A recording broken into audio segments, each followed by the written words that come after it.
That text, as you know, while on the one hand is wonderfully elegant in celebrating the power of God and so on, has been highly controversial. And there's been all kinds of battles that have been fought, and I would say sometimes figuratively, maybe sometimes literally, bloodshed over just exactly how we are to understand the great announcements that we find here in Genesis chapter 1. Part of the reason there's been such controversy is because way back in about the middle of the 1800s, there was the discovery of what became the most famous pagan creation myth that had ever been found in human history.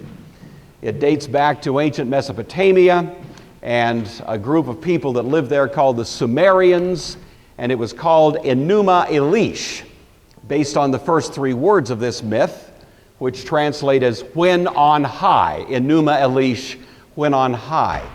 And one of the most interesting features of this creation myth was that it at certain points seemed to strikingly parallel what we find in the biblical text, and at other times it seemed, of course, to depart very much from it. And so that caused all kinds of people to come up with all kinds of explanations as to just how in the world we were supposed to understand Genesis 1 in light of now this newly discovered Enuma Elish. And so to help us think about this, I want to do a little bit of quick thinking. But this, as you recognize, is kind of a line drawing of what's called Mesopotamia. We've got two major rivers coming out of it from the Persian Gulf. The right-hand river is the Tigris, the left hand is the Euphrates, and that defines then a body of real estate that's called Mesopotamia, literally meaning between the rivers. Meso, between, Potamia, the rivers.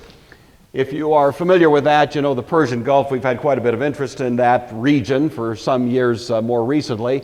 If you go off to the east, you find Iran, modern-day Iran. By the way, Mesopotamia itself would be Iraq today. You go further east, you get to Afghanistan, Pakistan, India, and eventually China. So that's where we are on the map going that direction. Straight up, you'll run into eastern Turkey. From there, you get into the Caucasus Range, east of the Black Sea, and from there into Russia. If you go west, that takes you across the northern tip of the Arabian Peninsula to the Mediterranean. You find Israel, Syria, down to the south, Egypt, up to the north, Turkey, going that way. And then straight south is that vast Arabian Peninsula. So you've all got that in your mind's eye. This, of course, is a map depicting the ancient region. There were major cities in there. Some of these are mentioned in the Bible, some are not. Sumer is probably the biblical word Shinar, S-H-I-N-A-R. At least many scholars believe so. That's mentioned in Genesis. Nippur, Ison, Larsa, Ur. Abraham was from Ur of the Chaldees, you know, same place, and so on. Eric, some of those are mentioned in the Bible. But anyway, that's the most primitive and ancient civilization that we have ever found. And so if we think about, you know, humankind being on planet Earth for many, many thousands of years, that may be the case. I'm not disputing that point right now. But the earliest actual organized, civilized community that has been discovered is here in Mesopotamia, hence it's sometimes called the Cradle of Civilization. Mesopotamia was organized according to several dynasties, and the earliest of these was called Sumer. And Sumer goes in very round numbers from about 3000 BC, maybe earlier, to about 2316, and it was the center of many wonderful innovations.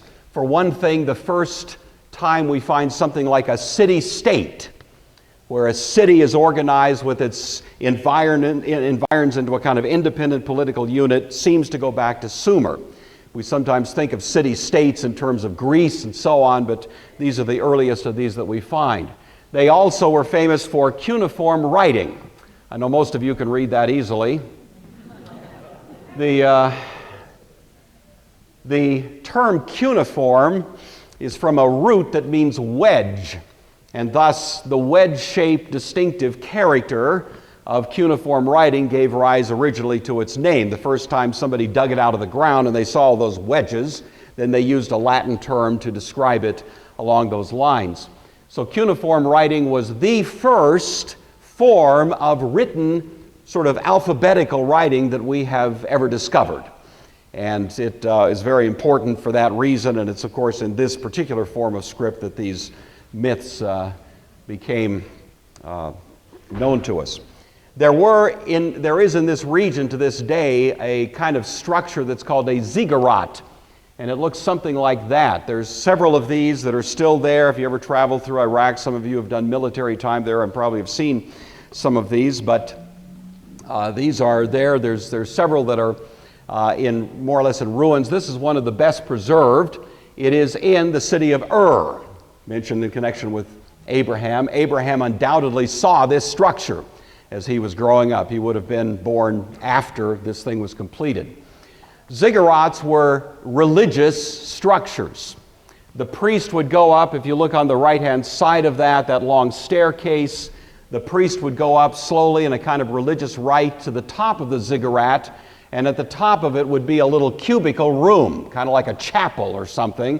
And in the ancient Sumerian religious understanding, the god or gods would come down from heaven, and the priest would go up, and they would meet at that point in the middle. And the word Babylon, meaning gate of the gods, actually had its roots in that particular kind of religious expression. This is probably, almost certainly, behind the story in the Old Testament of the Tower of Babel. It was probably some tower like this, and the ambitions of humankind at that point were to build the biggest, most colossal, ziggurat that had been built to date, and it would outdo all the others, and the whole story of the Tower of Babel flows against the backdrop of that. But those are fairly commonly available even today to find over there. The cosmology of Sumer and of Mesopotamia, and the one that really became more or less the household understanding in the ancient world touched by this religious outlook, even in Egypt and other areas more distant from Mesopotamia, look like this. All of those little wavy lines on the outside of the circle are a great salt sea. It was vast, in fact, virtually endless, unordered, void, dark. It was commonly called the deep. The word was Qiyamat, which was also assigned to the name of a deity, a female deity, who stood for the principle of disorder. The Hebrew word Tihom, connected to Tiamat, is viewed generally as essentially the same word, just in a different language, a little adjustment in the pronunciation, but the same word. So the word that we read in the Old Testament text that referring to the deep is the same word. And it was this idea of a great unordered expanse of salt water with no organization, no meaning, just there, you see. Somehow or other, and the accounts would vary based on mythological variables, but somehow or other there came to be in the midst of this great expanse a kind of bubble, that's the circle, which was also sometimes thought of as something like an egg. It's a very odd expression, isn't it? In the Genesis account, the Spirit brooded. That's a word that is applied specifically to how mother hens deal with eggs. And it's an odd word to use, but it's the very word that is used in the Genesis text there. The Spirit brooded over the egg, you see. Well, in the Sumerian myth, there was this kind of circle or bubble or egg, and within it was a place of order in the midst of a vast expanse of disorder. And that was the great contest that was envisioned in Enuma Elish, was a contest between order and disorder, and the fight between them, the struggle between them. This egg has within it three different levels. You see that. The level that is above was called the sky, and it's demarcated by a great dome. The dome was solid. The ancient people would go outside, they'd look up, they see this, what appears to be, even to us as we just look outside casually, a great dome.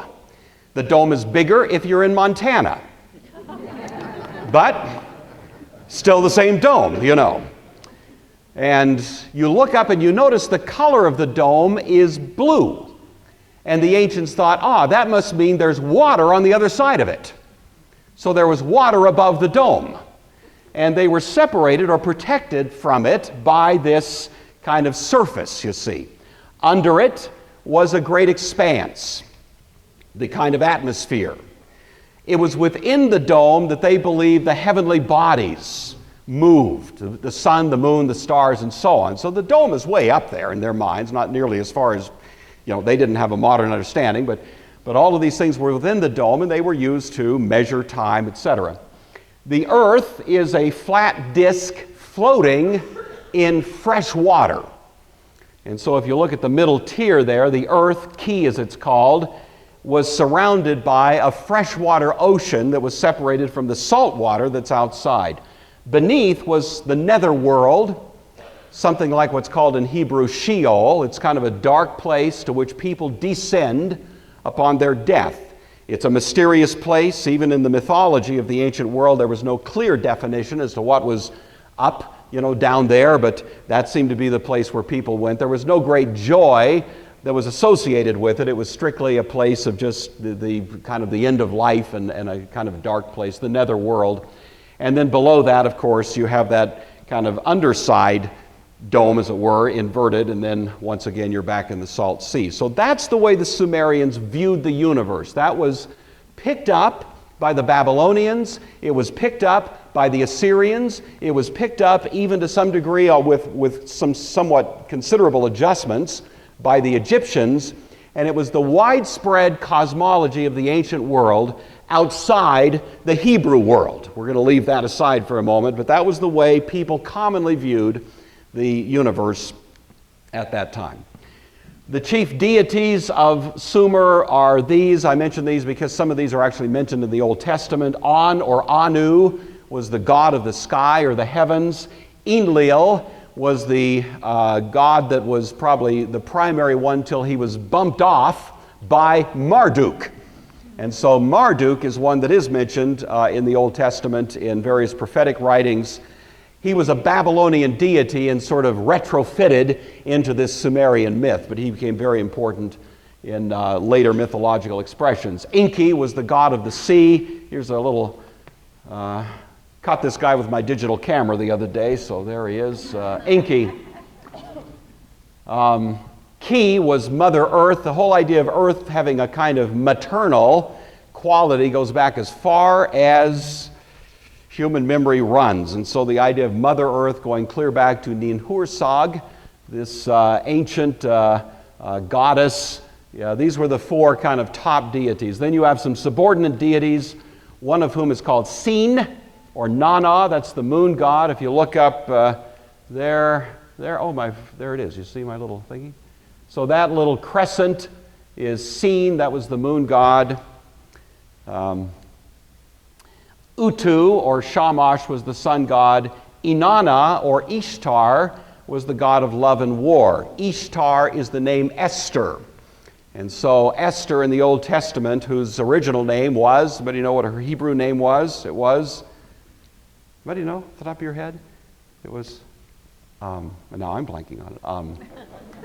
Hadassah, remember that? Hadassah was her Hebrew name, but she was given a name by the Persians who also had picked up some of these, the name Ishtar or Esther. So there's a little shot of Esther. I'm sure she was better looking than that. The first dynasty was Sumer, and that goes down to about the year 2300. The second dynasty in Mesopotamia was called the Akkadian, after its chief city, Akkad, and the first king of the Akkadian dynasty was a guy by the name of Sargon, or Sargon the Great, and there's a kind of funeral mass that was associated with him. He controlled that much region, so he really did have a very expansive empire at a very early time in human history. Down here, of course, is the Persian Gulf, but it extends way over into Elam, up into parts of Turkey.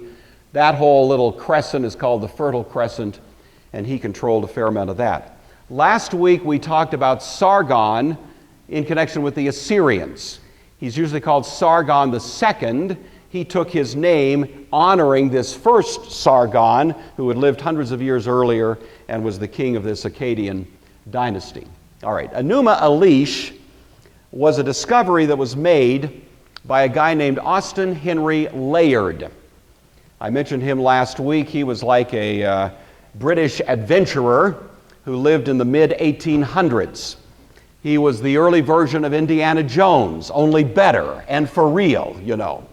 And he was a guy who believed the Bible fundamentally. I don't know what the state of his heart was, but he shared a common conviction that when the Bible was told these historical details, that it was actually understood as a true and reliable account of ancient historical information. And so he believed on that basis that there must be a city of Nineveh somewhere.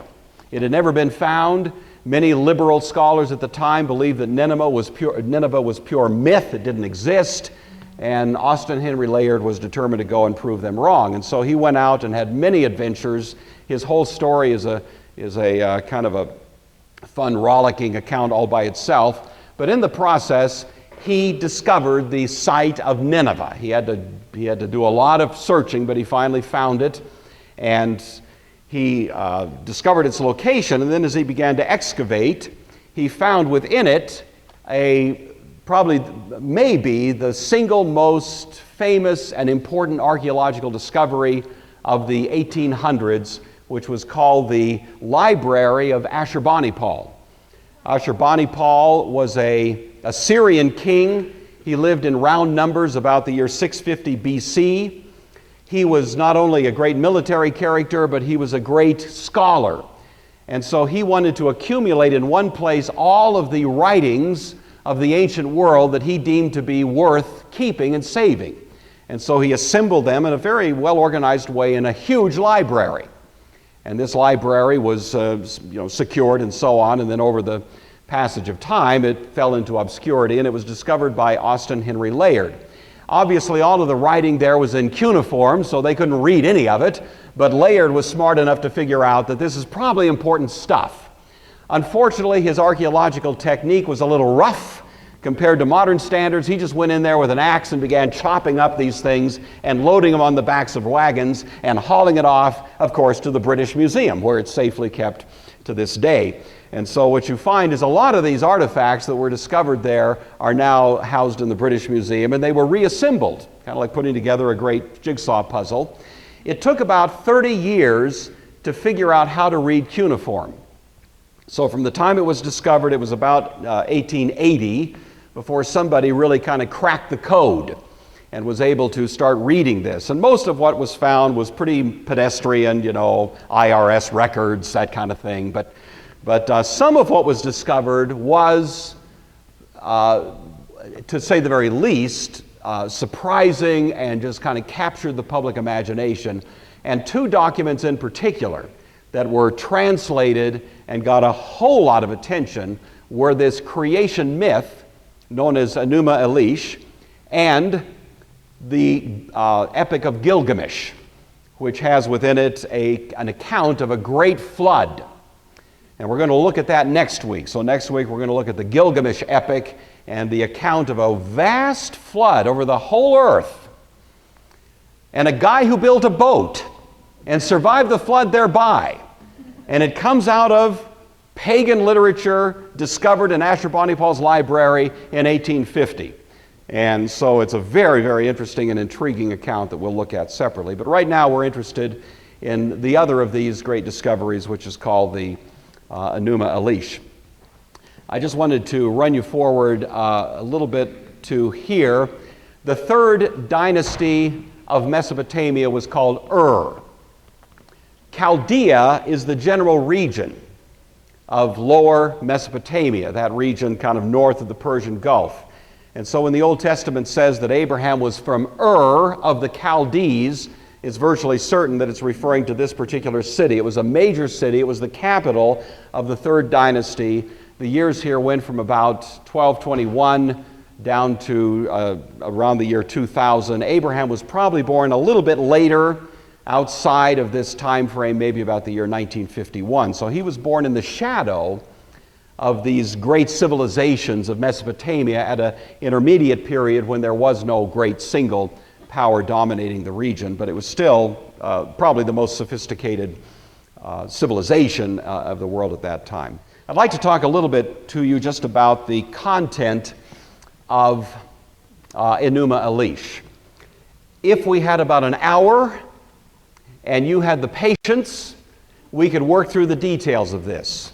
I'm just going to say to you in terms of just one descriptive adjective to describe Enuma Elish: bizarre. You know. It has some of the most wild and crazy images and strange details that you could imagine. Some of it is really quite incomprehensible, confusing, but on the whole, you begin to pick up the general drift of the main story of it. So scholars continue to puzzle over the details, and you'll find commentaries written on Enuma Elish, and that sort of thing is certainly out there if you're interested in hunting it down.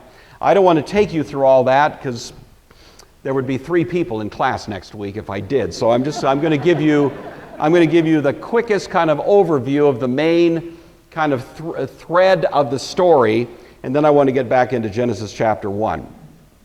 Enuma Elish began, by the way, it's in 7 tablets.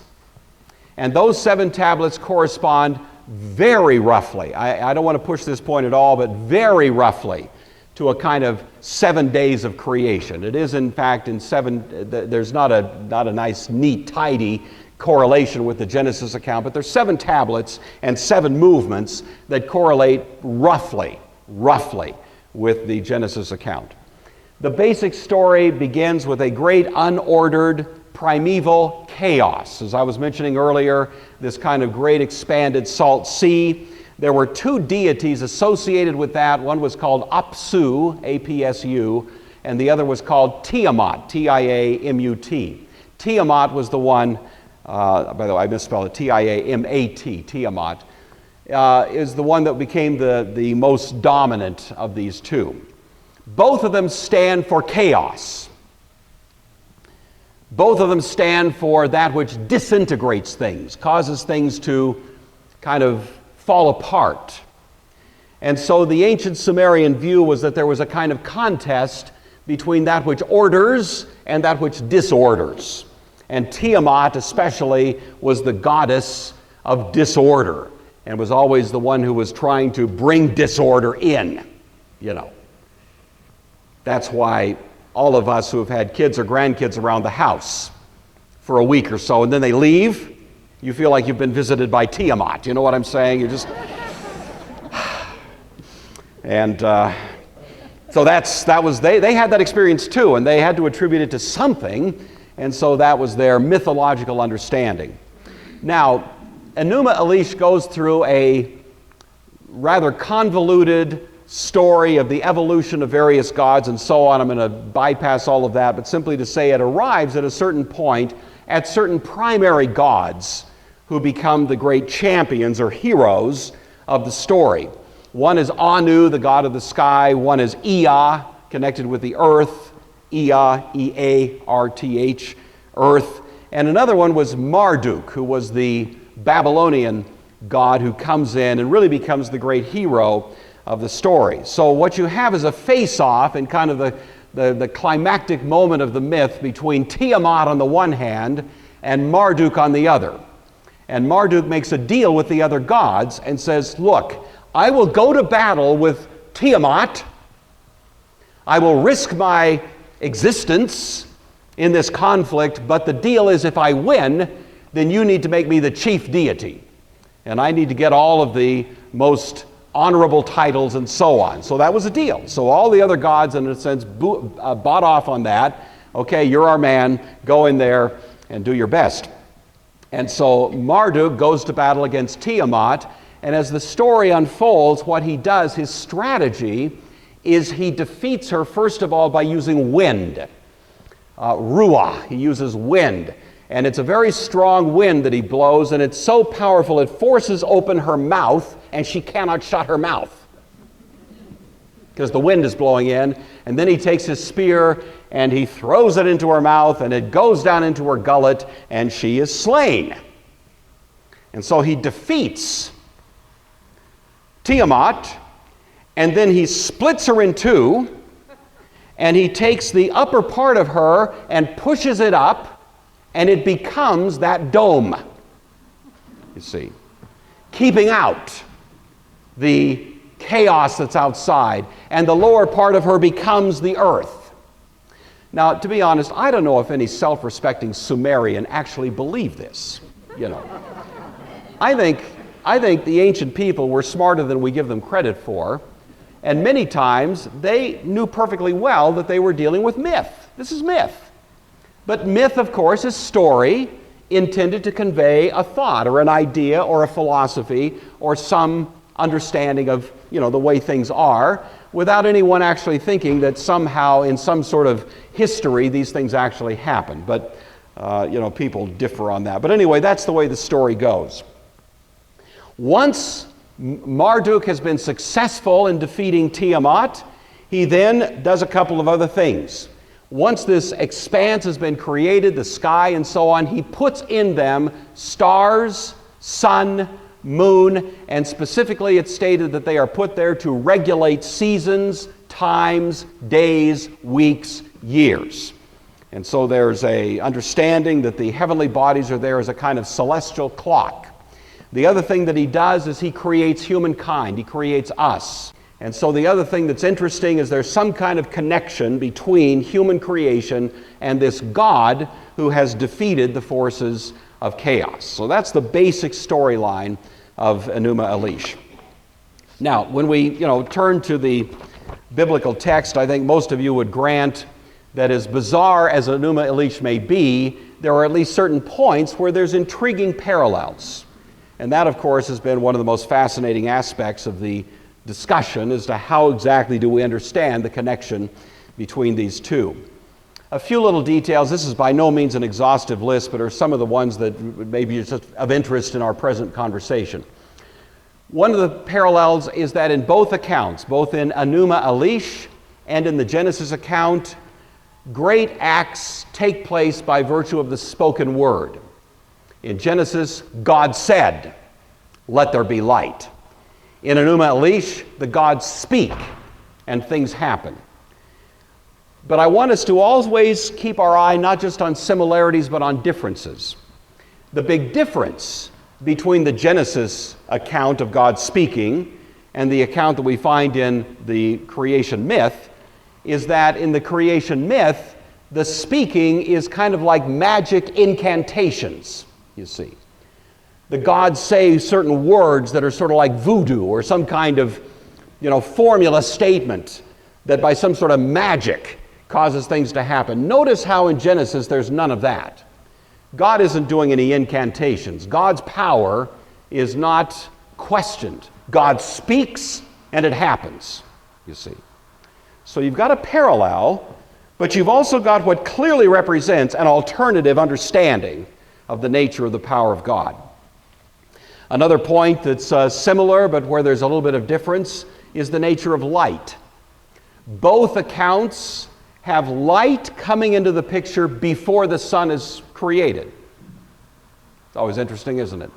We, of course, think light comes from the sun. The ancients didn't think that way. They thought of light as a prior reality. The sun shines, but there would be light even without the sun, would be their view. That seems to be the biblical view. God creates light, you see, early in the story. Later, 2 or 3 days later, he creates the sun. And this does represent in both counts an idea that the power of God comes in as that which brings order in the place of chaos. And one of the most primitive and ongoing understandings of humankind has been that light implies order, darkness implies disorder. Even if I could just right now do a little experiment and shut off all the lights in this room and plunge us into darkness, would you feel that that was an organizing experience? We immediately feel the trauma of being plunged into darkness, and we're not so sure now where things are. Well, humankind has had that understanding all the way through. So the bringing of light has always been associated with bringing order to a place of chaos. And in both accounts, we find it happening. But again, in the case of the Genesis record, God simply speaks, and the light is there. Whereas in the Enuma Elish account, it involves much, much more of a contest, much more of a question as to what the outcome is going to be. Everybody's biting their nails. They're not so sure who's going to win this battle. In the Bible, there is no contest. Isn't that interesting? There's no contest. There's no battle, no question. Nobody's standing around wondering who's going to win. This is not a contest. This is God acting, but God acting in a way that was comprehensible to the ancients, you see. Another little detail that we see, this by the way is in the second day, is the creation of this dome. We mentioned this earlier, the idea that there's a great dome up there and that there's waters beyond it seems to be the assumption of the Genesis account, doesn't it? Speaking of waters above the firmament or the dome, waters below, that does, at least on the face of it, sound strikingly like what we find in Enuma Elish. Again, what's different, however, is that once again there's no contest, there's no question where the power lies. God simply speaks these things into being. He just announces it. Let there be an expanse. Let there be a dome. Let there be a firmament. It happens. And it was so. You see, these are powerful words. To a Sumerian reading that Genesis account, we don't know if they ever had a chance to because they predated the Hebrews by 1,000 years, but to a Sumerian reading that would have been a slap in the face to their account of creation. Because here's a deity who doesn't have to fight. Here's a deity who is not, in the least bit disturbed by the vicissitudes of the created order. He simply speaks, and it was so, you see. And the great power of a statement like that is supposed to say there's a different way of thinking about the creation than this bizarre conflict of all kinds of competing forces that leave us in a great deal of concern and question about what the outcome might turn out to be. We have other details here, as you know. We have the placing on the fourth day of lights in heaven. That is again a parallel between the two. Marduk places the sun, the moon, and the stars in this expanse of heaven to regulate, to time the calendar, as it were, of the day and the year and so on. We have a similar kind of thing in the Hebrew account, Genesis chapter 1. And that was, again, a point where there's a considerable amount of similarity, but again, the differences, I think, are notable. That in this case, God is simply placing those things there by His sovereign authority, and that they will become the rulers under God's control of life and the way we live it, the calendar by which we live, and so on.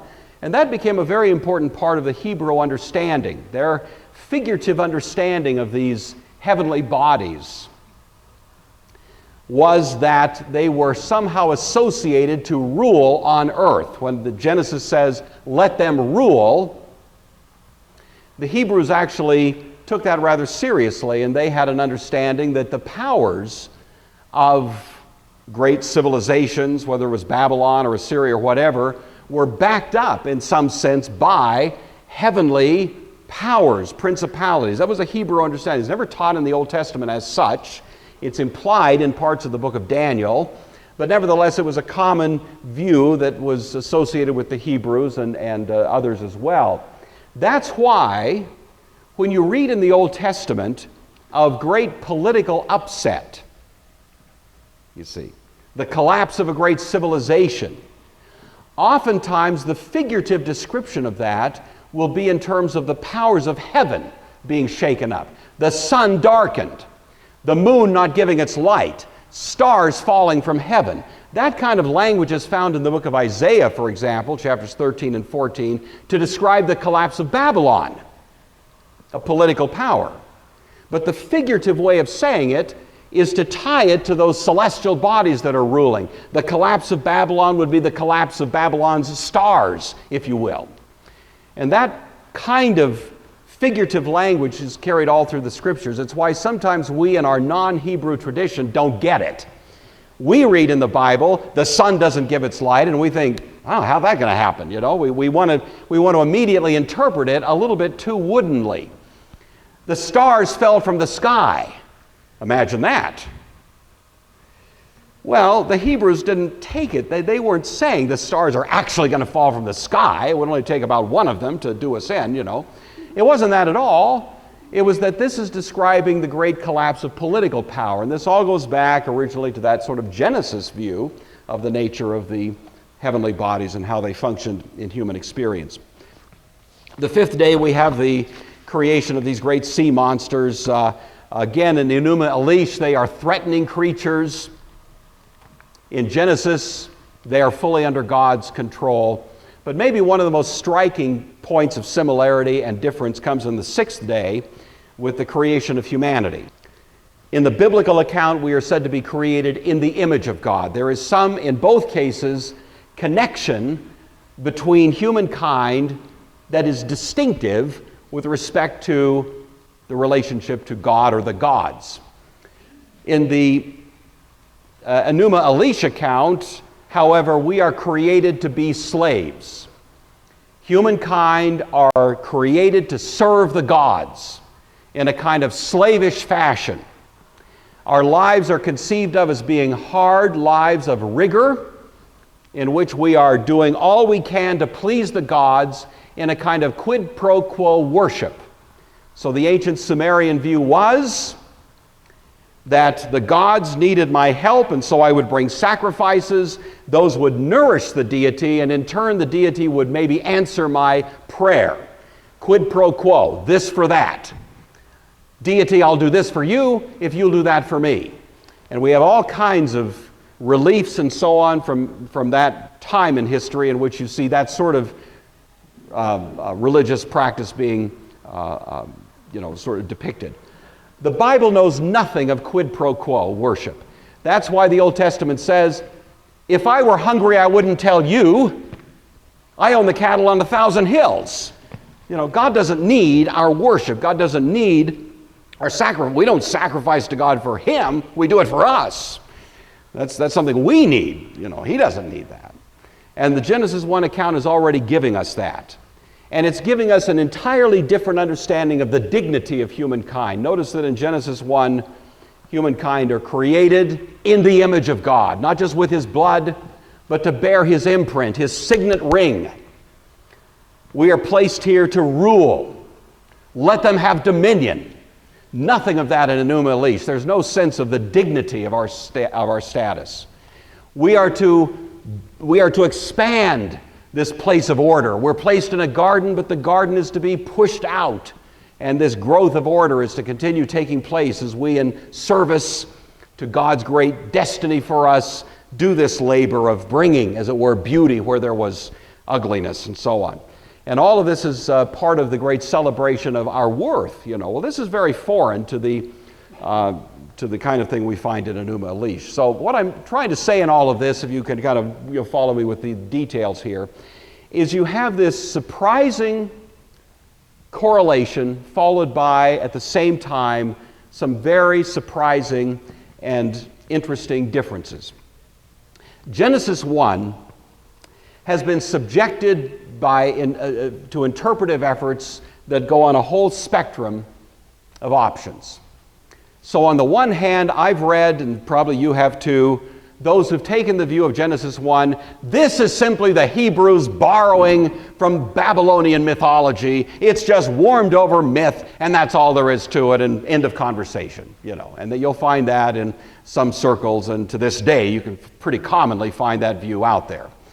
Then I have other people on the other side of the spectrum, you know them as well, and they want to make Genesis 1 a scientific explanation of what God did certain thousands of years ago, and if you'd been there with a camera, you could have taken pictures of that stuff. You know, there's people out there like that. Maybe in this room, I don't know.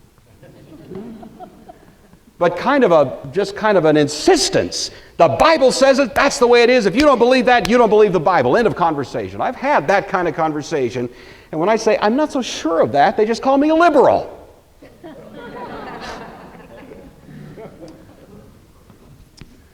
You might like to know that I move in interesting circles in my life, and I've been in some places where I was called a liberal, and in other places where I was called a conservative or fundamentalist. That means I must be right? Doesn't that mean that? That's all I can figure. I'm a Presbyterian, that's what I am. And Presbyterians famously try to find the balance, the middle way, and that's what I want to try to suggest to you here. I think both of those views are fundamentally misguided. To say the Hebrews simply borrowed from the Babylonians is not to do any kind of justice, really, to the Genesis 1 text. To say that we have to take, however, the terms of Genesis 1 as describing in some kind of literal fact what actually happened does present some colossal problems. The, I think, proper approach here is to say that God is speaking in a way that was comprehensible to the first people that were going to read this text. And if we are going to come and in a kind of artificial insistence say, oh no, it's got to be scientifically accurate, that is what gets us into difficulty. Because what does scientifically accurate mean? What does it mean? We live in the year, what is it, is it 2011 already? And we have an idea of what scientific accuracy means. We have a certain view of the world and so on. You realize if we went back 500 years, current up-to-date scientific accuracy would look very different, wouldn't it? And if we went back 1,000 years, current up-to-date accepted scientific accuracy would look very different. And if we went back 1,500 years, it would look different yet. So we've got times in history when flat Earth was scientific accuracy. We have times in history when Newtonian physics was scientific accuracy. We live in a time when Einsteinian physics is, but who knows? In 500 years, maybe some new genius will come and give us a new vision of scientific accuracy. And you realize if the Bible spoke in what was contemporary scientific accuracy for us today, it would, by the majority of people who've looked at this, been viewed as wrong because it wasn't scientific by their standards. Why would God strap himself to that? My own conviction is if God did speak to us with scientific accuracy, none of us would get it. John Calvin says, God lisps to us in his word. Now, lisp, he means, that was kind of the term that was used in his day for baby talk. God comes to us in this remarkable book, so profound, you can spend a lifetime, multiple lifetimes, examining it, and Calvin says what God is doing is speaking to us here in baby talk. If God actually spoke to us with the wisdom he has, it would so transcend our understanding, it would be utterly incomprehensible to us. So as you, as a grandparent, speak to a 2-year-old in very limited, tiny words, vocabulary that hopefully is comprehensible to that child because you love that child, so God gets down on his hands and knees and speaks to us in tiny little syllables that we can understand because he loves us. And why should we be offended if God has decided in the original formulation of this text to take the world as it sort of casually appears and then explain that behind all of that is a great sovereign God who was in no contest with anybody, who simply spoke these things into being. He did the things that were apparent to the human eye in such a way that there could be no question that he is the God of gods, Lord of lords, and that we are bound to worship him. And if we get lost in the deep weeds of, is this scientifically accurate? We have utterly missed the point. The point is that God is God. He did it. And he did it by methods that we probably certainly don't get yet. But that he did it. And that can be a foundation for worship, it seems to me, is a perfectly legitimate meaning to draw out of this remarkable Genesis 1 text. So if that makes me a liberal, so be it. That makes me a fundamentalist, who cares? What I care about is the Word of God, this great truth communicated, and the Lord Jesus Christ, who is declared to be the one in whom all things consist. And so, if that's what we get out of this text, then I think we got the right answer.